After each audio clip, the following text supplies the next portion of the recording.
Hey guys, I'm Bryson here and welcome to my show, and today we're going to take a look at Ramit Sethi. And this guy right here, guys, always talks about, hey, renting is a good thing. So in this video right here, we're going to see exactly what he thinks about when it comes to buying a house versus actually renting and the questions he actually asks. And by the way, I read some of his books several times. He's pretty good at what he does, but I want to find out his opinion when it comes to should you actually buy a house or not buy a house, okay? By the way, I post videos on the channel every single day, so make sure to also subscribe to the channel, hit the bell so you're notified every time I post a new video, and on top of that, also destroy the like button. Without further ado, let's see exactly what Ramit Sethi thinks when it comes to buying a house. By the way, my rule is this, okay? Whenever it comes to buying a house, you want to use 1/3 of your income, like after taxes. So if it's more than that, then no, you can't afford it. That's my rule, at least. So right off the bat, don't buy a house without asking this question. Let's see. What if you discovered that real estate isn't as good of an investment as everybody says? I know. Everybody's got a story about some aunt. She bought her house in 1970 for $100,000 and she sold it last year for $800,000. Yeah, man, he's very revolutionary when it comes to like having like these key ideas and then flipping them on their head and be like, hey, that's actually not a good thing, okay? By the way, I think from his perspective right here, he's not talking about like real estate investing. He's more like talking about people that just like buy a home instead of renting and say like, hey, buying a home is so much better than actually renting, okay? I think that's what he's talking about here. So what do? You think, oh, $700,000 profit, rich. That's not quite how it works. When you factor in those numbers, most people never factor in all the phantom costs, including taxes, maintenance. They don't factor in inflation and how that erodes the value of money over time. Yeah, people don't actually do this, you know. Whenever somebody talks about profits and like, hey, I made this much money, they forget to mention the taxes, the profit margins, and everything else. It's just like, hey, I made this much money. In reality, there's a lot that goes into the cost of actually buying anything. And you're probably wondering, tell me, well, how do I find out the actual cost of all these things? The answer is you do your homework before actually buying those things and actually predict exactly what's going to happen. Because we know inflation rate is around 3%. That's kind of high, but like 2.5% every single year. So this way you know exactly how things are going to develop, okay? So you have to make your margins, make your budgets, and that way you know exactly what's going to happen. You know what else they don't think about? If they had taken that money and invested it somewhere else, odds are it actually would have turned into a lot more. It depends. It depends. Highly dependable here, because most people, like, they might buy a house with like a 3.5% down payment, or maybe even, for example, a 20% down payment. But I think the idea here is that, hey, why not take all the money you're using for the house and then just like put it into the market? And in reality, no, because they're not really buying that house. Then they'll probably just be renting and using like the bulk of their money just for like rent. Most people are not as savvy as saying like, hey, I'm going to live here, a little bit lower here, and then use extra money to actually invest. Most people don't actually do that. In fact, data shows that the stock market typically trounces the performance of real estate as an investment. Now, that is true, but it's also a little bit more riskier. How come nobody talks about this? Well, think about it. There's an entire industry built to get you to buy a house. Marketing, real estate agents, people that are homeowners, the American dream. There's a lot to this. I'm just saying. Again, not the same as real estate investing. This is just like buying a home for yourself. There's the realtors. There's the finance people. Everybody wants you to put that money down and keep paying fees over and over again. I think, by the way, guys, if you guys don't know, I think the single family concept was invented like literally by banks. Like, that's crazy, I know. But I read about it somewhere that the entire idea of like buying a home, like, you know, like a single family home, was actually invented by banks. If you know anything about that, comment down below, let me know. But it's a very interesting idea, also a very interesting concept. And at the end of the day, real estate is just another product. Let's be honest. It's like a more expensive and shelter, yeah, but it's still just another product. I don't care what you spend your money on. I want you to spend your money on what's going to create a rich life for you. Now that could be buying a house. It could be renting and taking the money you normally would have spent on your mortgage and investing it or saving. Yeah, there you go. That's what I said. You know, most people, the interesting thing about people is, guys, you know, not you guys here, you know, because most of you guys are kind of like savvy when it comes to like investing, but the average person usually, what they do is this: whenever their expenses get lower, they just find another expense to replace that extra money with. So overall, they're always living like paycheck to paycheck to paycheck, okay? And by the way, that's not people that make not a lot of money. There are people out there that are lawyers, doctors, that basically if they make $200,000 a year, they find a house is going to cost them like $100K and then put expenses on top of it. So they're actually living almost paycheck to paycheck also. So it's just people that are not financially savvy. Saving it or spending it, it's really up to you. But all I say to you is this, run the numbers.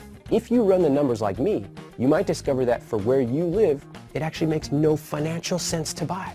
By the way, he lives in New York, like in Manhattan. So buying a home in that area, if you want to live that lifestyle, it's kind of crazy. Let's be honest, right? Because like, for example, say you buy a home or like an apartment, like where he wants to live, like, you know, maybe like in one of those like cool places, like, you know, Soho.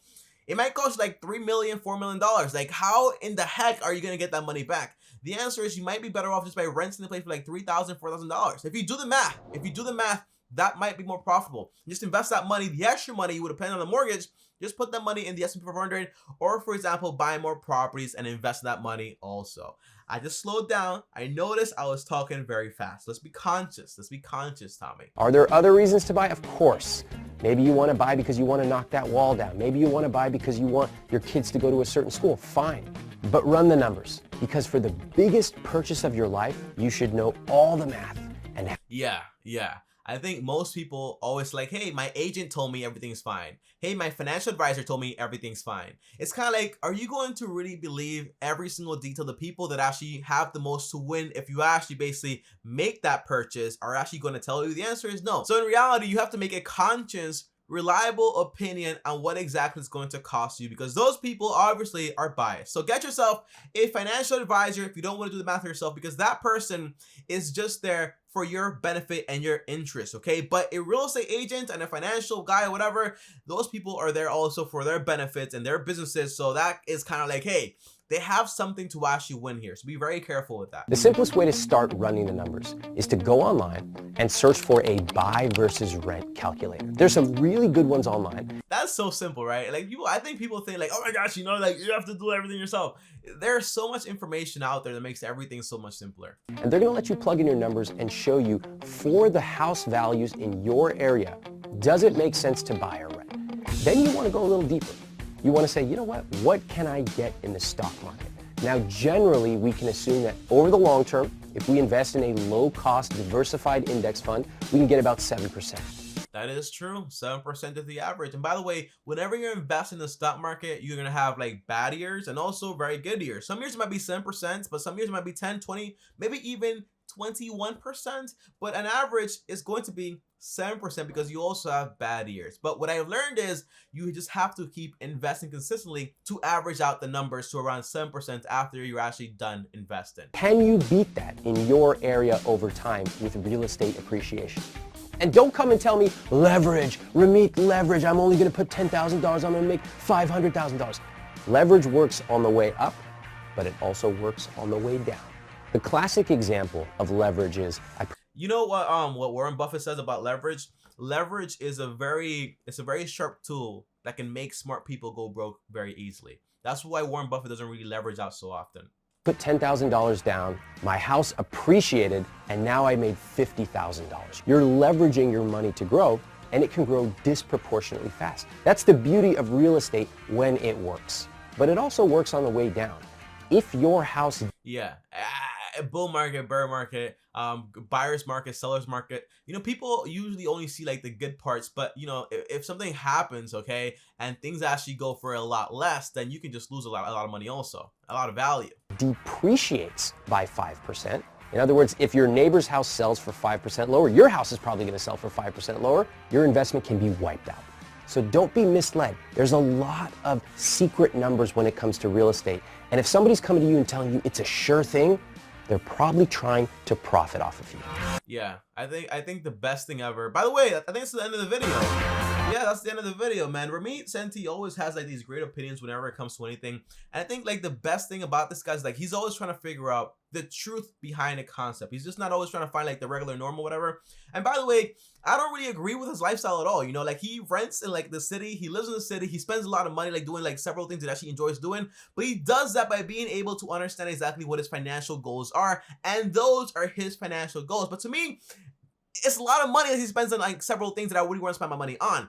But overall, what do I think here? The answer is, I think it's a pretty solid concept. I think that if you want to invest into real estate to actually turn it into an asset and make you money, that's different topic here. But if you just want to invest into real estate just for the sake of just owning a home, in reality, even Dave Ramsey says real estate is always really going to be more expensive than actually renting. So you have to keep the numbers in check and understand, hey, do I want to basically buy a house because I want to start a family? Do I want to buy a house because I want to have like this home right here? Like, what exactly is the reason you want to buy the house? And then run the numbers, double check everything, and make sure it's the right decision for you, okay? And also diversify your portfolio in the sense of like, hey, I'm not just going to go ahead and invest into the real estate market, but also invest into the stock market also, okay? That way you have two engines running for you and two passive streams of income that you will get in the future, if you ask me, okay? But comment down below, guys, and let me know, do you guys agree with Ramit Sethi, or do you think buying a home is always the right decision?